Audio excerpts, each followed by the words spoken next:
Hi, welcome to Help with Hannah Jones. I'm Hannah Jones.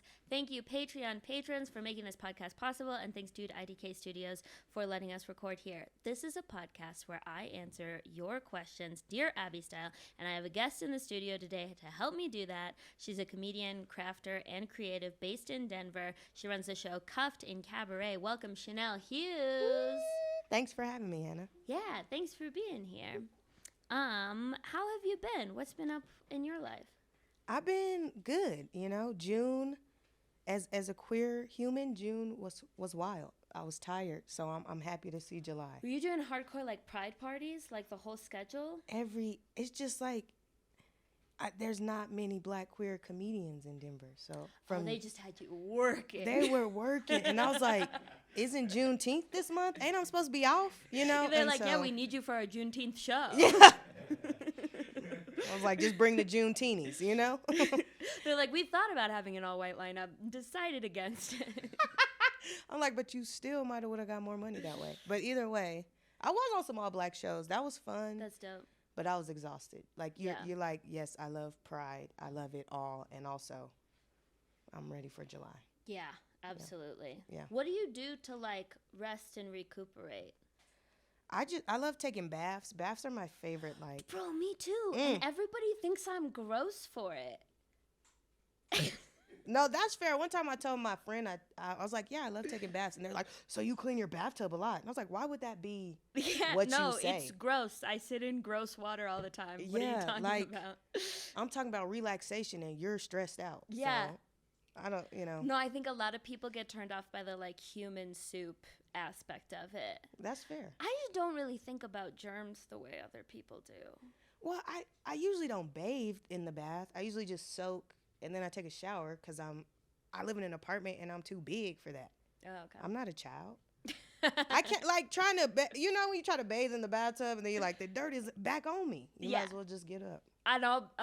Okay, so at the end of the day, I do that. You do bathe in the tub. That's good, but I don't know your tub dimensions, Hannah. You might have. But I'm gross. Like, I definitely probably would get cleaner in the shower. I just don't think about it like that.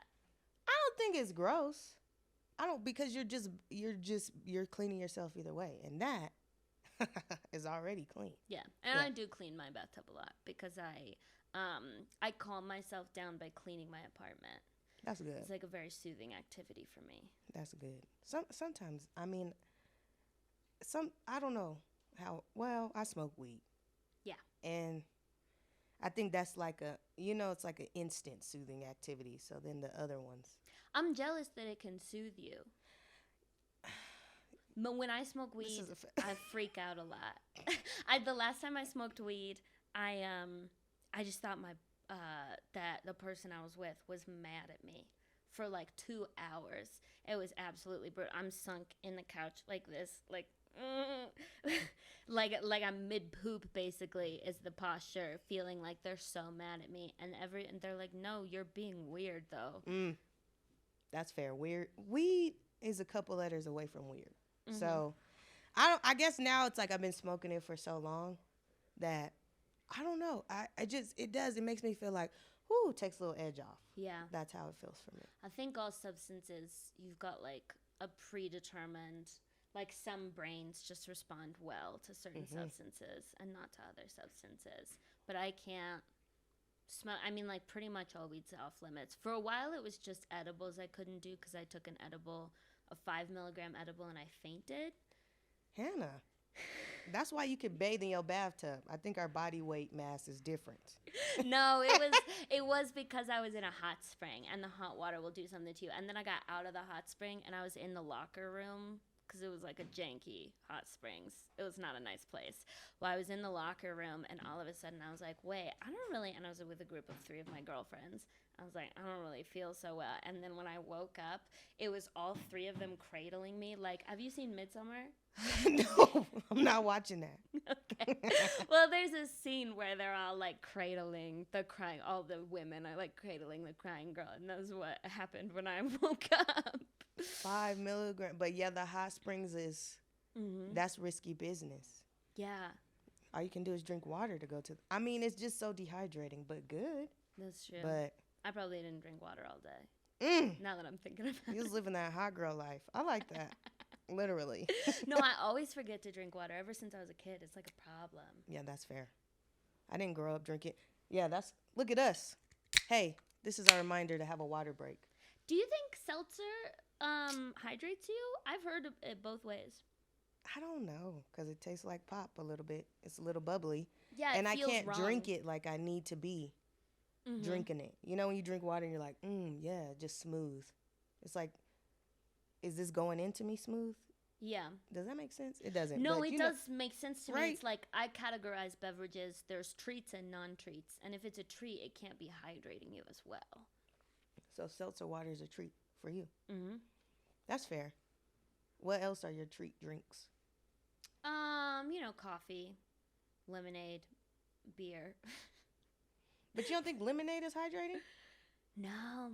Something about it, it tastes like it sucks the water out of you. The way that it, like, puckers. With the lemon because of osmosis. I don't know. Yeah. I mean, it's mainly water, though. That's my only... That's the thing. So is sparkling water. It's mainly water, which is a little bit of bubbles. But the bubbles, the effervescence is... Again. This is so we wild. agree. Yeah, that. So much common ground here. There is no water. Okay. Before we get into the questions, this podcast is sponsored by the Patreon. Patrons have first priority to get their questions answered and also receive a bonus episode every month. And it's only $3, which is not very much money at all. $3, if you... I try to do like a bit about $3, but I can't. Oh, here's an example. If someone charged you $3 for a hand job, you would not expect to come. But if you pay $3 to get my Patreon, who's to say? Not my strongest. Okay. You also get exclusive access to long-form audio and video of my comedy sets. If you want to ask a question to get answered in a future episode, you can find a link to that form in the podcast description or in my link tree on any social media platform. Okay. You ready to get into some questions? Let's save some lives. Number 1. How do we invite people to our wedding, but also let them know not to come because we don't really want them there and we're just inviting them because my mom told me to? Marriage managed by mother in Denver. What a riddle. Yeah. What a riddle. Congrats on your upcoming nuptials. Yes, congratulations. And I feel like it's too late. I feel like you just gonna have to let them come to your wedding, and you need to get your boundaries together with your mama later. Yeah, I feel like if your mom is really overly into the idea of like having input into your wedding, the strategy that I would take is like, okay, mom, thank you so much for offering to bankroll my wedding. And like, there's some creative. I'm imagining specifically embezzling money from your mom. Here's how you do it. This is how much it's going to cost to have 150 guests instead of 150. You lie about it. You lie about the surcharge. She pays for the bigger venue. She pays for more chicken or fish or whatever. You pocket the extra. Sure, there's some family members you don't want to see around, but you have money now. Extra money for free. So you don't think the mom is already paying and therefore feels like overstepping this boundary because the mom is already paying? I guess if the mom's already paying, how do you have a right to be mad at her? Yeah, it's your mom's party shut at your that broke point. ass up.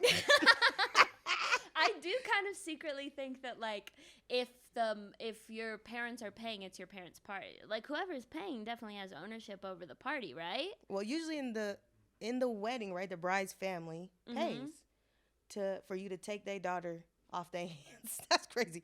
But so No, I would that's where it comes from. assume that they're paying, and that's why she has no say in this guest list. It is a weird time for marriage because in general, like a lot of what marriage used to be isn't super the norm anymore. So a lot of times now people get married when they're already financially independent and they already have money and they might have more money than their parents. and their parents might not have set aside anything for their marriage. So if you're paying for the wedding completely and your mom wants to be up in your business about the guest list, I just don't I mean, she sounds very difficult. Yes. But in general, I don't think marriages are really for you. Right? Like, oof. Does it feel like it's for the couple? Does anything about a marriage feel like it's just for the couple to feel good? And help them move forward and stay married for a long time. Yeah. No. And like the only thing about a marriage that I feel like is for the couple at the end of the day is like a bottle of champagne. Father-daughter dance. Everything else is stressful. Every person that I've ever known who's gotten married has had kind of the same rapport. Unless the exception is, of course, if you have a couple-centric wedding, which is usually just more of a party. You just have like a house party with all your friends to celebrate your love. But that doesn't sound like what's happening here. It sounds like your mom wants you to have a standard traditional wedding with a standard traditional guest list. And I think you just gotta trying to strike a balance between it being a small casual occasion that you're gonna enjoy and something that's like for your parents at the end of the day. Right. It's really hard to nail that balance. I would say just say, hey, this is realistically mostly for our family.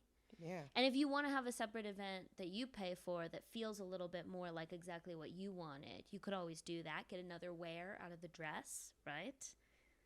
I like that. I also want to know who who are these people that you don't want there and why? Like that, like is it your uncle? Is it who do you hate so much? Yeah. This is so interesting. I feel like I'm in on the gossip, but I need more. Wait, hang on. Let me see if there's any more details in the original question. We don't really want them there. Yeah, so it's personal. Yeah. It could be like a weird political thing. I don't know. Yeah, like I agree with you. I'm like, if somebody's paying, then you're going to have to probably shut up and have your own thing later. Yeah. But that's the thing with putting up boundaries with your parents is then they stop paying for stuff. It's a growing up type of or they situation. Stop paying for stuff first, and then it's way easier to put boundaries up. Because that's the thing with me is that like I can't imagine my parents having any feedback in my wedding. No. On what grounds? It would be a joke. Yeah, my mom's like, oh, I wanted you to marry a man, and I was like, you don't have enough money for wants. Exactly. If your mom was paying for the wedding, would you marry a dude? That would be if I had a mother that was that involved and rich in my life. Who is exactly. That Shanel? Who is that person? Yeah. Maybe I would have married Drake. If I was getting money from my parents, I would probably want a wedding. That sounds fucking fun as hell. I'm vain. I'd like a big dress. Yes, and a big wedding somewhere with all these people just to show off. If I was getting money from my parents, I'd have a completely different fucking everything. Facially, visually. I'd get the trap Botox. Have you heard of that? What is that? Brides are doing that. They get Botox in their traps, and it makes your neck look slimmer because your traps melt away. Woo! But then I saw a bunch of TikToks from these girls, and afterwards they'll be like, my neck feels amazing. It like alleviated all of my back pain, and my like core is more engaged with my posture. And I think they're just trying to sell more Botox, but it sounds really nice. Because I'm like, I feel like you want to get this, Hannah. I didn't even know about this. I can't keep up. Yeah. It's crazy how many ways they've invented to like shoot shit into your body and then just kind of see what happens.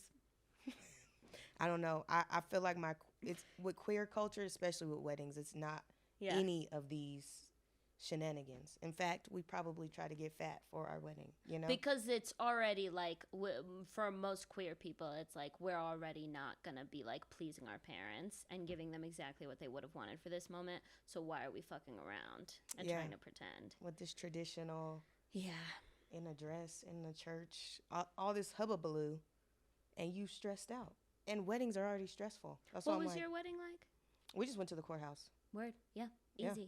So easy. We got some gay shirts from Marshall's, and we went to the courthouse, and it was like, this is great. Yeah. Now that we've been married almost 2 years, it's like, oh, maybe we might have something bigger with some friends and chosen family. But it's just like I guess now that I see marriage on this side of it, I'm like, A big wedding, yeah. I mean, if somebody's paying for it, sure, but just to have to plan that and deal with all their friends and people, no, that's so stressful. It sounds really stressful to me. Yeah. I can't imagine. And then like you, most of the time, if you're the heterosexual woman, you're gonna be doing most of the stuff. Have you heard how much people are paying for weddings these days? No. Like 50K would not be considered a particularly expensive wedding by like bridal TikTok. I'm not fucking with you. No, I believe you. And I've never, to be clear, I've only had a few close friends and like my sister get married, and everyone did the same pretty much like backyard wedding. Oh, okay. Where it was like smaller and very DIY and had wonderful times. I've never been to like a standard big wedding. But yeah. I have, well, when I was younger, been to a wedding at a church, but yeah. And then my friend got married at a hotel and I was a bridesmaid, and that was probably a pricey wedding. I don't know how much, but Yeah. I guess Depends it's on like, what hotel. right? You get married at the Motel And it was 6. on New Year's Eve, so it was like you stop in the city for your shit, you know. Yeah. But yeah, I guess like the 50,000, because at this point now what are you trying to show off to the world? I don't. Yeah, absolutely. You're trying to show off that you guys are rich and you will be happy forever. But rich people, I feel like, get divorced way more often because they can afford to. Yeah, yeah. Because I'm like, if I had $50,000, that's going towards my honeymoon. Yeah. And maybe, I guess, a house, because that's what people get. Okay, so to sum up our responses, you've got a few different options here. You can do the hard work of setting a boundary with your mom, in which case you're probably not going to be entitled to any financial help with the wedding. It sounds like this is kind of more of a standard big wedding, and that's going to be tough. And I honestly, in this particular situation, might just resign myself and say, you know what weddings are a lot of times meant to be something for the family more so than even the couple, and that's a damn shame. But better to come to terms with that than to like feel like you're fighting it the whole time. And you can at that point kind of like find out what are the special moments during this wedding that will feel like they're for us, and what are the things I can do that will be pleasant for me and my spouse. Or you can go to the courthouse, tell the whole world to fuck off. Yeah, elope. Always an option, unless you've put a deposit down. Oh, yeah, there's definitely a deposit. Okay. Question number 2. Uh-oh. My anchor partner and I have been together for 10 years. We love each other and have a wonderful open/poly relationship. Recently, I have decided I want to have kids, and she does not want to. Is it realistic that we could find another member of our polycule who is someone I would be in love with and want to have kids with, who is down with this lifestyle? Or do I need to depart to try to find someone who I can have kids with? Sad in Providence. That is sad. Yeah, well, first of all, move the fuck out of Providence. I'm just kidding. It's just it's like a great place, isn't it? I don't think of Providence as like a sunny... They're going through stuff. Yeah. And you're like, move. Just that's your answer. They submitted to a comedy podcast. They're not. No, I mean, it's funny. I mean, you answered the question basically. This is interesting. Yeah, this one's a bit. I'm just like, I feel like if you like, y'all can make it work. I know some open couples, poly couples with kids, and then they have somebody else that they you know what I'm saying, is in their polycule. And also, like, then that person probably is not your anchor anymore, right? Like, Well, yeah, that's the thing is that, like, isn't an anchor partner kind of the thing is, like, you live together? So then if you go have kids with someone else, you should be sure that if you're going to make that decision, or if you're open to that decision, that your partner is also planning a future where they don't necessarily will live with you. Unless you all three wanted to live together, but that feels like it's trampling all over your partner's desire to not want to have kids. And that's the thing is, like, are they okay with just being around kids if you all continue to have them? Or is it just like...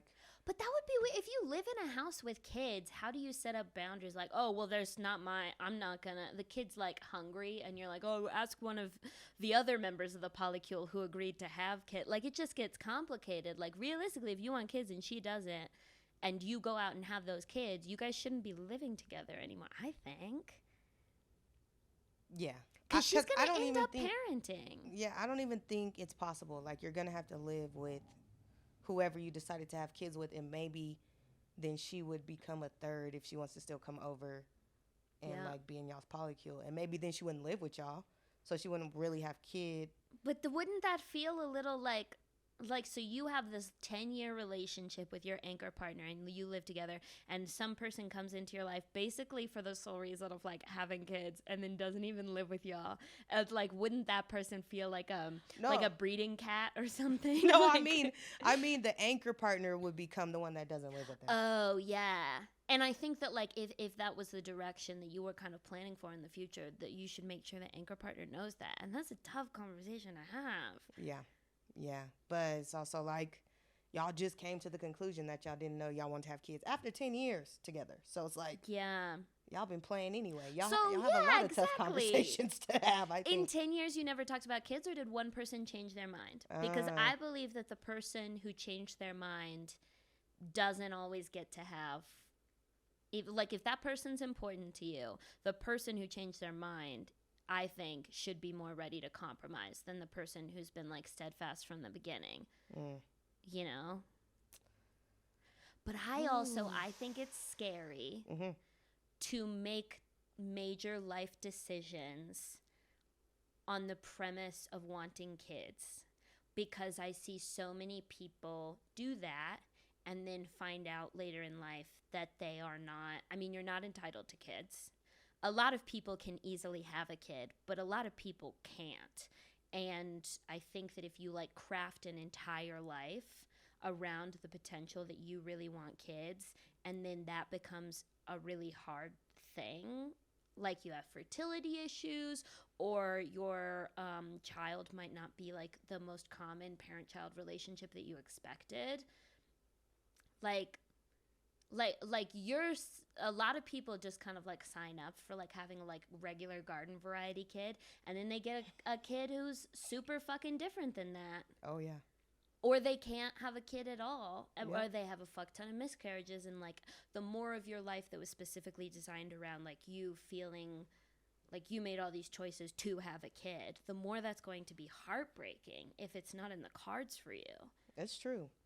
It's true. Because it's like, I mean, kids are great, but they suck equally as much as all humans, you know? We're both Yeah. sides of the coin. And I mean, I guess you making this decision hopefully means that you've done some research and you've, like, you know, looked into yourself and what you want and stuff. Not you, How Hannah. do you do research about that, like pros and cons of having kids? Because Just I mean, typing like into Google. being around kids. Do you like Yeah. even being around them in their presence? Like, That's so true. what? Like, some people are like, I want kids, and then they like you see them at your family reunion. They're like, ugh, get away from me. And it's like, maybe you should rethink that. Like, being I around dated them. someone who like was like, yeah, I'd love to have kids in the future, which which is something only a dude would ever. Because women, if they want kids, they're like, I know by the time I'm like 24 whether I'm trying to make that happen or not. Because biologically, but he was like, yeah, I'd love to have kids sometime in the future. He like meets all my nieces and nephews, and he's like, kids are gross. Very. I didn't realize they're so gross. They're so sticky all the time. Yep. Yep. And he never talked about wanting to have kids since. That's what I'm like. I'm like, have you even, you know, picked up your nieces and nephews? Like, do you have maybe some godchildren that you're picking up or whatever? But like being around them, making sure, because they're overstimulating, they're overwhelming. And I think that's the main thing people don't notice. They could be like, oh, kids, I'm like, no, they're built that way. They're built hard to party and they don't know anything. That's a wild combination for a human. Yeah. And if you're not even mature or ready for that, and it's going to bring out stuff in you either way. It's just some experiences you're not going to be ready for until you do it. It doesn't matter. Yeah. It doesn't matter. I also, like, as a person who doesn't want kids, I think I have an inability to relate to, like, what choices I would make if I really wanted to have kids. Like, how do you do that? Because it's just so hard. How do you find another person who wants to have a kid with you and then get together, you get enough money to have a kid? Well, and I then think I feel like what I've been seeing now is a lot of people being like, I don't want to get married, I don't want to have kids, and then they find somebody, and then they're like, I'm open to this now. Like, Yeah. it's more of a soft landing. It's more of like, I feel like you start your life off so hard. Like in your 20s, you're like, fuck all this. I'm not doing that. Yeah. And then you get older and you're like, oh, like I'm way more capable. I'm way more able. Like life is my choices and my terms. Well, that's one thing is like sitting down and realizing like, oh, I'm open to having a kid now, as opposed to preemptively being like, in the future, I know I want kids. But I felt like I wanted kids, but I feel like wanting kids and then like actually like having them. But I feel like it's good to know you want kids, right? Because then you're not going to be 10 years into a relationship and being like, oh shit, you don't want kids. It's like at least y'all started dating and maybe like, you've expressed like, I would like to have kids. And then that person can be like, yay or nay, So you already wanted kids when a kid was in your life. Yeah, dropped off by Jesus. I did want kids, and I figured that if I was married, like in a heterosexual relationship, I probably would have had kids. Now that I have a kid, it's like, oh, whoa, I had no idea what I wanted and what I was getting into. But I've always loved kids. Like since I was little, I was like the cousin that was like, I'll stay with the kids. You all go ride. Like I've always loved kids. So I knew that about myself. But then as you get older, as I got older, I was like, oh, kids are real things. They're not just like dolls to want or, oh, I had a kid and it changed my life. No. They need you. They need to eat. Yeah, kids can't fix a relationship. They can't. They will kill some shit. They will only make things harder. Like sometimes my kid is like, he just goes to his mom and he's like, do you know that Shanel makes sausages better than you? And I'm like, why would you want us? No, oh my God. Kids cause divorce. Yeah. Yeah, they're the number one reason why people get divorced. Because like, why would you say that? What? They like it. They love drama. But yeah, they are a hoot. And I love having a kid. I do enjoy being a mom a lot, Yeah. But I understand people who don't want them. I don't understand people who are like, I hate kids, because I'm like, you were a fucking kid, you loser, And no, who hates kids? it's like the thing, people love to say things to get attention. Oh yeah. Or on the internet, and some people do because, when you were a kid, you may have been hated or treated badly. And so now you think kids are people to hate when really you didn't deserve to be treated that way, So I think like opening your heart up. They're saying I hate kids in like a Joe Rogan edgelord kind of way. Yeah, Look what I can say. Because there's people who are just like, I don't want kids, but they don't bother me if they're around. Cool. But absolutely. I hate kids. I'm like, they're helpless human beings. Yeah. Well, you can't hate kids. That's like hating, I don't know. Yourself. Say it. Just tell them, Hannah. Yeah, I'm not particularly good with kids personally.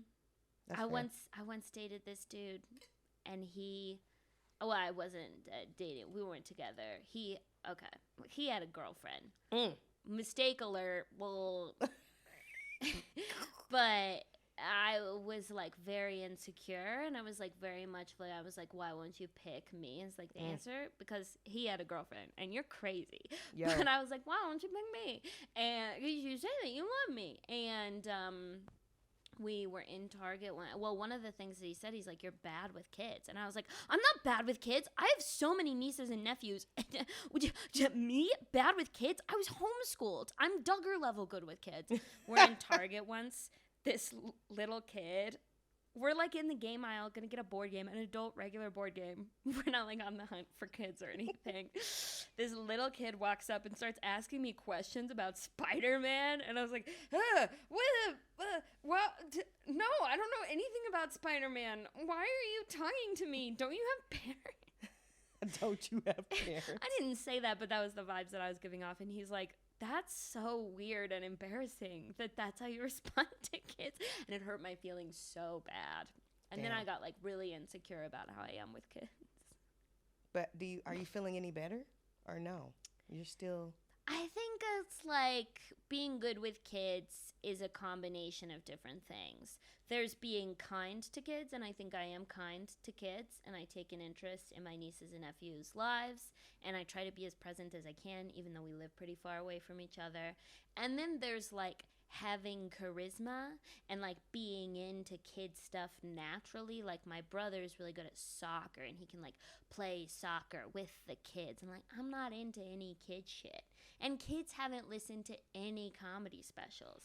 We have nothing to talk. But kids are into talking. I feel Yeah. like I finally have Taylor Swift. I can talk to the girls about Taylor Swift. But they Oh. don't even know like the interesting, juicy shit about Taylor Swift. yeah, that's fair. Adult life is so consuming at times. Yeah. And I'm just like, even to my kid, I'm like, grow up so you can come to the club. We about to drink. Yeah. But he can't. He's 7. Get a job. No, pay honestly, rent. I would even pay for him to come to the club with us. Like, that's how desperate. I'm just like, come, you be cool to hang out with. But now you just want to talk about Neymar and LeBron James and you know? Yeah. It's just like, kid stuff it's uninteresting. Yeah. But it's not their fault. Their worlds are small. And I try, but at a certain point, it's like if you're not actually into Yeah. basketball, how much are you going to talk about LeBron James with a kid? No, I'm not talking about that with him. Okay. I'm like, go find a dad. So returning to the original scenario, should you find another person, another member of our polycule who you can fall in love with and want to have kids with and is down with the lifestyle, or break up with your anchor partner and try to find someone you can have kids with? Me personally, and I say this full disclosure as someone who doesn't really want to have kids and is very skeptical of people who plan their future around having kids, because I think it's just so heartbreaking when it's not on the cards for you. I would say a 10-year relationship would be a lot to throw away over the possibility of having kids in the future. I would say keep meeting new people and maybe you'll find the perfect polycule situation. So many people are open now. You also might meet, like a single mom and boom, kids in your life in the polycule. And like there's just a lot of, I think that's really likely to happen. I think it's as likely as if you broke up with your anchor partner and went searching as like a single person. I think both of them seem like a shot in the dark, and it might happen for you, and I hope it does. And it also might not, and I hope that you're prepared for that possibility. But don't. A 10-year relationship is really special. It is. That's why I'm like, maybe if she's willing to unanchor and you can anchor with someone else that you naturally meet, it's going to take time. And maybe even, yeah, like you said, a kid. That's how I got my kid when he was 4, and that's great. I love that. He's potty trained, Didn't tear up the couch. Would that have been something that could have happened for you if you had an anchor partner at the time? Would your wife have been open to that? Like being in a poly, but we're monogamous, so I don't know. We're not. So probably not. Yeah, I don't. Well, it's like I guess I've never even considered that because. Yeah. I've always been monogamous, so unless I was hoeing, but like when I wasn't. But when I got in a relationship, it's like this is who I'm with. Yeah. And so, like, yeah, my wife already had her baby, and we were best friends, so that baby knew me. He called me auntie before, and even as I was transitioning into motherhood with him. So, yeah, I'm like, you can find a baby. They're at Walmart in the carts for free. You could find a baby. They're plentiful. Yeah, and just contribute to that baby's life. Maybe you and a new anchor partner, then your other anchor can maybe find somebody as well, and then y'all could still, have a polycule. Yeah. The more the merrier. Absolutely. I think we nailed that. Okay. This is a long and juicy one. Are you ready? I'm ready. Excuse me. Am I wrong for not wanting to hang out with my friend and his girlfriend when I know she doesn't like me that much? We're all young. I'm 22 and they're both 20. And I've known her for 3 years and I've known my friend since early childhood. I like her and I always try and invite her to stuff and ask about her life and not just have her be my friend's girlfriend, but she doesn't really do anything similar to me. Similar for me. Like she doesn't ask those questions and invite him. Unfortunately, the idea of having any sort of unreciprocated feeling fills me with dread, so I haven't had a good time hanging out with her recently. They're both, for now, always around each other, so I can't really hang out with him as friends. His girlfriend needs to be there because they're long distance and they never see each other. They're always around each other, but they never see each other. Confusing. Couple this with the very juvenile way they show affection and how I always end up as a third wheel. And at this point, I just don't like being around her. I've mentioned how I get a little insecure when I notice she doesn't like me to my friend. And he just says, well, you can't force her to like you, so nothing to do. Which, fair, but he didn't really try to make me feel better. He makes it seem like I just made my own downfall. It just feels weird when my friend just doesn't want to hang out with me one-on-one or do things with me because I'd rather be with my girlfriend.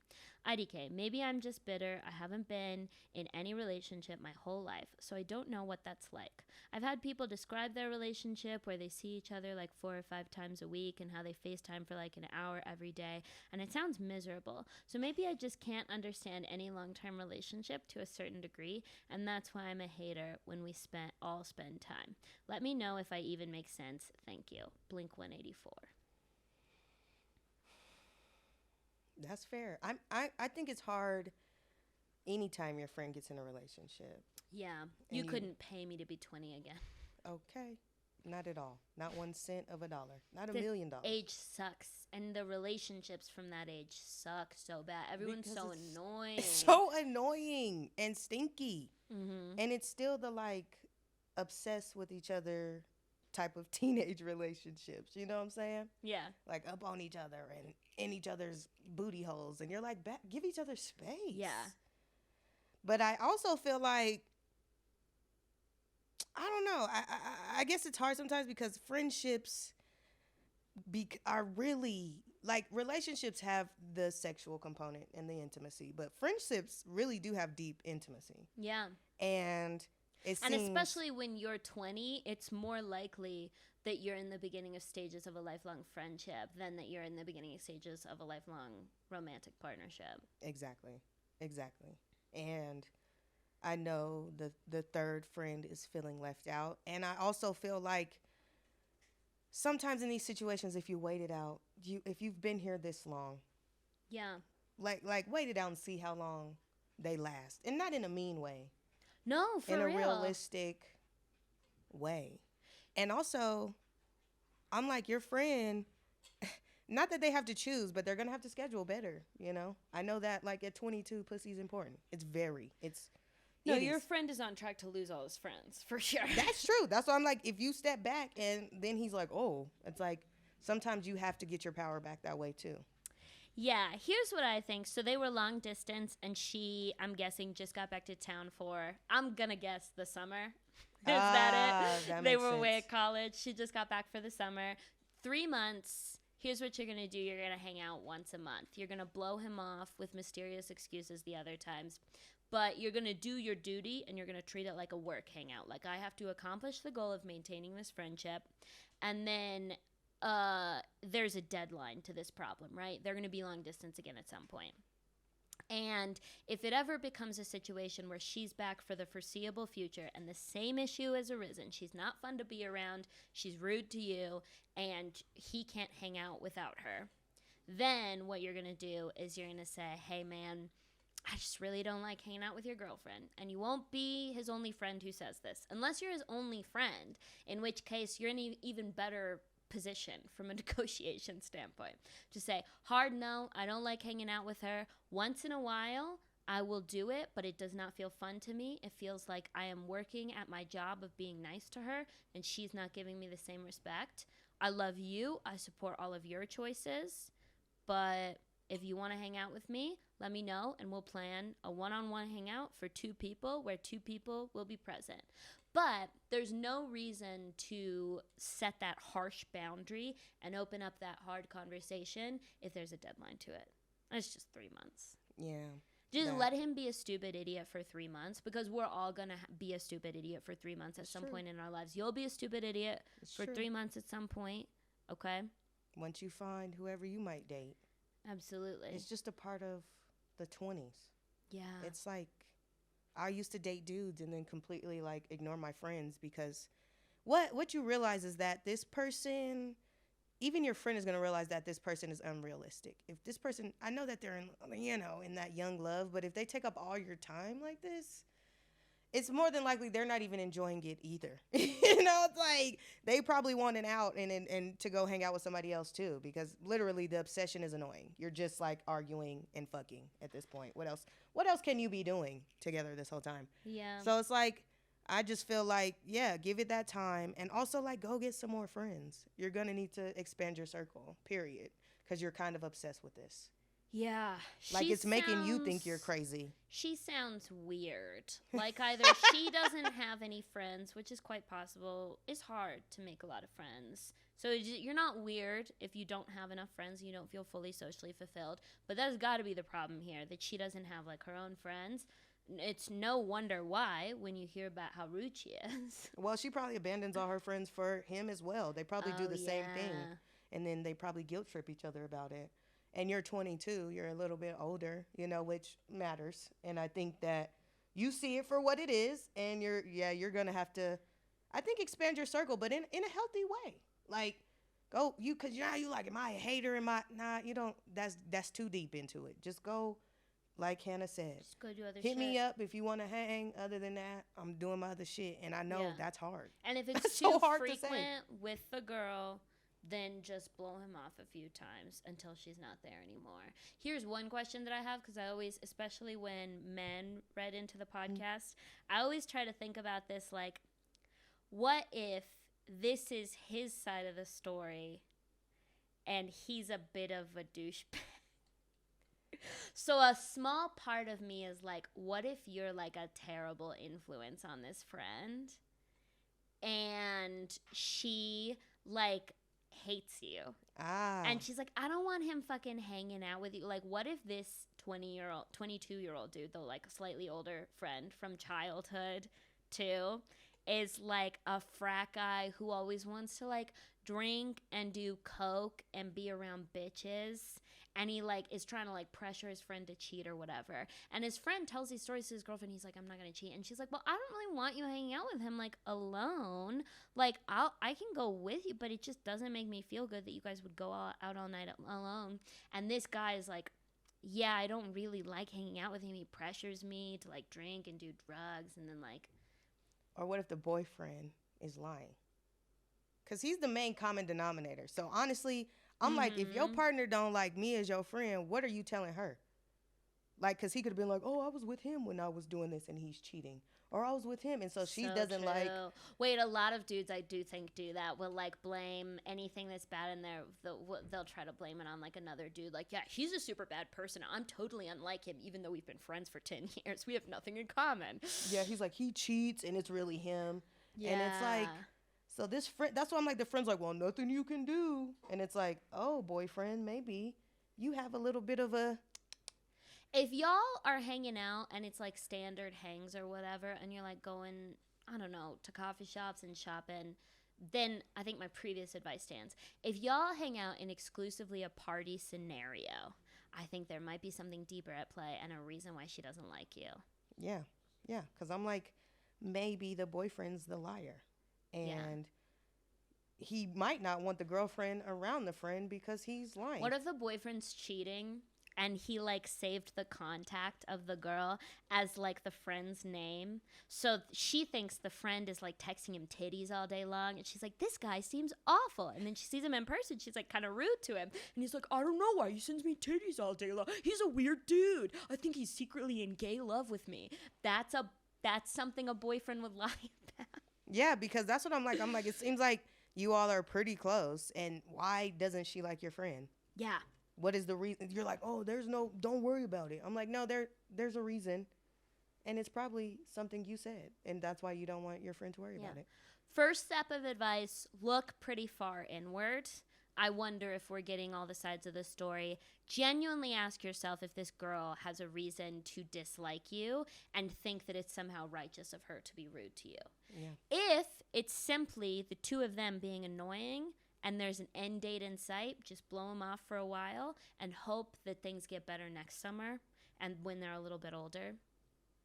Yeah. Anything to add? Yeah. I'm like, and also go get you some friends who value you. Yeah. Go get more friends. Yeah, for real. Very few people in this world don't need more friends. Wait. that contradicted. Not a lot, but Very few people don't need more Okay. friends. Everyone needs more friends. oh. Everyone I like when you could say use an everybody extra needs friend. more friends. That the first one confused my brain, but No, everyone. I think in general, like in late stage capitalism, like post COVID, like I think everybody could use more community in their life than they Oh, yeah. actually have. Oh yeah, because and even having friends who could look and see what's going on, So it's just like some people who you just Yeah, if you do a suddenly hobby with. make the hang of 3 people a 4-person. If you have an extra friend, you can just invite them. So they can check the scene.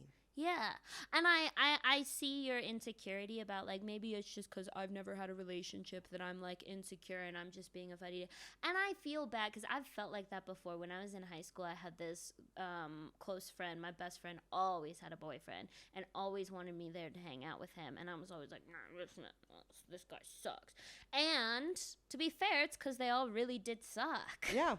I was right about that. And at the time, I was shaming myself. I was like, I'm just jealous of her because boys don't like me. No, those dudes were 26. Ugh. Yeah. I'm like, when you're being treated wrong either way. You can feel it. So even if you feel like you've never been in a relationship, still, you know when you're being treated wrong. Yeah. Don't shame yourself just because you haven't had a relationship yet. Tons of people haven't had a relationship at 22. That's a totally normal thing these days. Yeah. And you have had relationships. You have a very strong friendship with your homie. That's why you're feeling, and he's probably feeling some type of way. And who knows? That's what I'm like, I feel like a lot of people don't realize how much friendships are relationships. Like, no, you're not intimate, but you are two people who know each other very intimately. And it's like, woo, sometimes it gets so heavy in your 20s. You're arguing, you're fussing, you're in a relationship, And yeah, I don't know. Of course, I think everybody's queer, and if we didn't have all these social norms, then I think everybody might be would gay be with together. your friends. I think See, you that's guys- what I don't want to say because people do that a lot to No, men. you were dancing around it though. But I was just like, look, y'all might, yes, You might. and y'all could just be friends, but because of the intensity sometimes of friendships, we don't realize that they've gone up a level, and not Yeah. even on purpose. It's just like, whether it be bad boundaries, whatever, like you all have, and so that's why, it's good to expand your circle. I think. Yeah. I mean, if you're 22 right now, COVID, you were 18 to Oh 20. Yeah, you Y'all missed need out to on some drink. critical skills. Okay, just kidding. Yeah. No, honestly. Everyone's probably awkward and weird for you guys. Yeah, honestly. People are awkward and weird who are my age. I can't imagine how much worse. And you're it like, is for I've you known guys. her for 3 years. So during 2020, y'all met, and so Yeah. that was a weird year on top of that. So yeah. Good luck with that. Hope you're not the bad guy and lying to us about everything. Do bad guys know how to type? I don't think they. I think everybody has a story in their own heads where they're the victim or hero. Oh yeah. And so if the kind of like as a third party villain is writing in, I think it'll sound the same as if a good person is writing in generally. Dang. Well, narcissists are charming. Exactly. They are. Have you seen Prince Charming? You think Prince Charming is a narcissist? Definitely.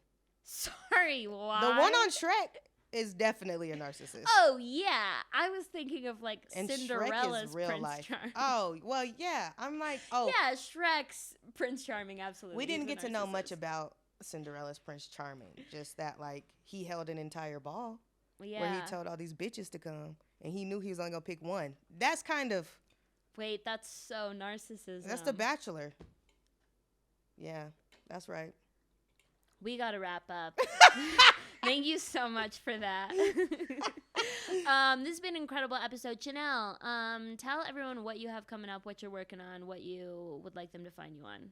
Yeah. My Instagram is Shanel Hughes Official, so ShanelHughes, and then official. And then Uchneligans Productions. Me and my wife curate a lot of events for the queer BIPOC community here in Denver. So we have a dating game. We also have a concert with queer BIPOC artists coming up at the end of July 28th, and my wife's mixtape release. So yeah, just keep on the lookout. I'm all over doing comedy. Sometimes me and Hannah do a show called Chicks Rule. Yes. Yes. So, you can catch me there, ChanelHughes.com. And yeah. Absolutely. And I'm Hannah Jones at Hannah Jones Cool. Remember to subscribe to the Patreon if you're enjoying the content. The Patreon is what makes that possible. And ask a question for a future episode. The link is in the description. Thank you so much for joining us. Have a great day.